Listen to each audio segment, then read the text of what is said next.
लोकसभा चुनाव 2024 के चलते राजस्थान में दूसरे चरण की वोटिंग 26 अप्रैल को होगी। ऐसे में राजसमंद जिले में भी कल वोट डाले जाएंगे। आपको बता दें कि जिला प्रशासन ने तैयारियां पूर्ण कर ली है। सुरक्षा की दृष्टि से भी पुलिस का भारी जाब्ता तैनात किया गया है। आपको बता दें राजसमंद में लगभग 2125 पोलिंग बूथ बनाए गए हैं, तो वहीं लगभग 20,60,942 वोटर अपने मताधिकार का प्रयोग करेंगे।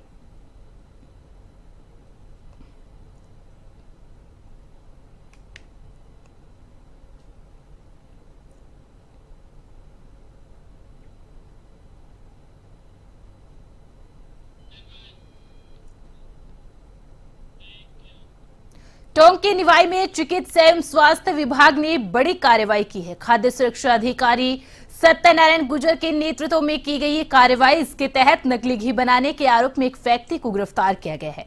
बताया जा रहा है कि बड़ी संख्या में सरस कृष्णा घी समेत अन्य ब्रांडों के खाली डिब्बों की रैपर्स जब्त किए गए हैं। मकान की दूसरी मंजिल पर अवैध कारोबार चल रहा था। आरोपी के खिलाफ नकली पैकिंग, कॉपीराइट, मिलावट, ट्रेडमार्क का उल्लंघन, मानव जीवन को संकट में डालने समेत विभिन्न धाराओं में मामला दर्ज किया गया है।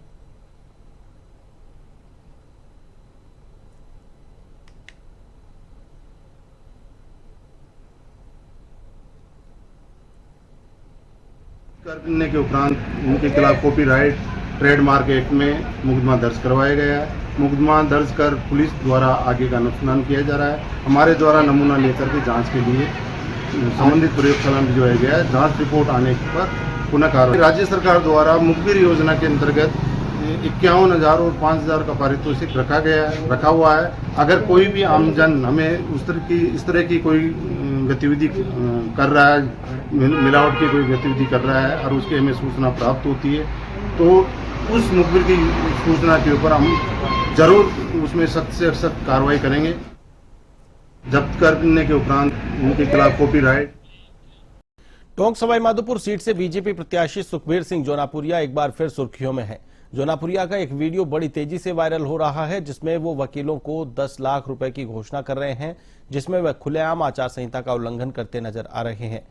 आपको बता दें कि चुनावी प्रचार बंद हो चुका है। अब प्रत्याशी डोर टू डोर संपर्क कर रहे हैं। इसी क्रम में बीजेपी प्रत्याशी वकीलों के बार कक्ष में मीटिंग लेने पहुंचे। इस दौरान उन्होंने भाषण देते हुए वकीलों से 10 लाख रुपए देने की घोषणा की।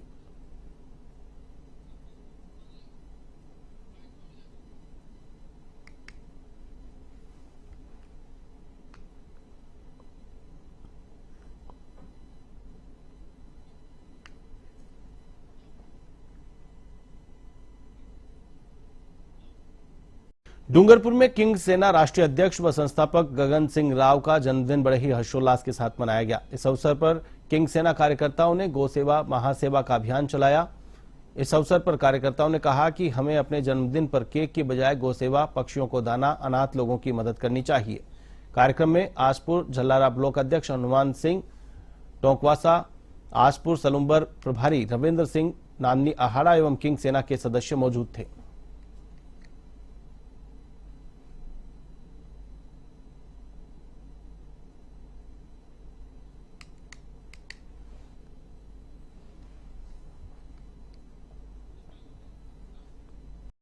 तेसूरी नारलाई सड़क मार्ग पर 2 बाइक सवारों को सामने से आ रही अनियंत्रित कार ने जबरदस्त टक्कर मार दी। कार की जबरदस्त टक्कर से बाइक सवार दोनों भाई बहन 20 से 25 फीट हवा में उछलकर नीचे गिरे। टक्कर के बाद दोनों भाई बहन की मौके पर ही दर्दनाक मौत हो गई।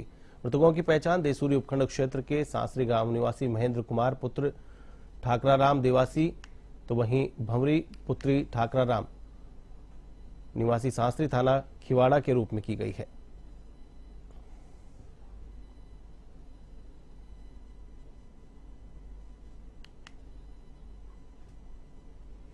सीकर के रानोली थाना अंतर्गत लोन की किस्त से परेशान होकर की गई हत्या के मामले में पुलिस ने 72 घंटे में ही खुलासा कर दिया।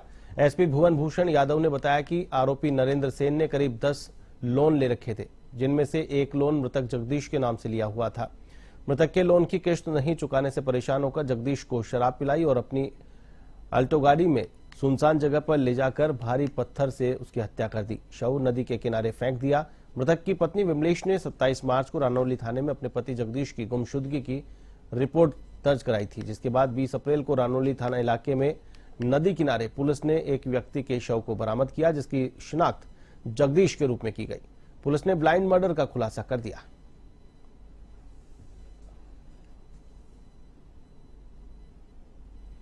राजधानी जयपुर में ठगी की वारदातें थमने का नाम नहीं ले रही हैं। इस बार शातिर ठग ने खुद को ईडी अधिकारी बताकर गिरफ्तारी से बचने के नाम पर लाखों रुपए की ठगी की। इस संबंध में पीड़ित राजेंद्र भंडारी ने मामला दर्ज कराया। पीड़ित ने रिपोर्ट में बताया कि अज्ञात व्यक्ति ने उसे फोन कर खुद को ईडी का अधिकारी बताया। फोन करने वाले शख्स ने पीड़ित को फर्जी आधार कार्ड से बैंक खाता खुलवाने और करोड़ों का लेन देन करने की बात कही। इसके बाद पीड़ित को मामले में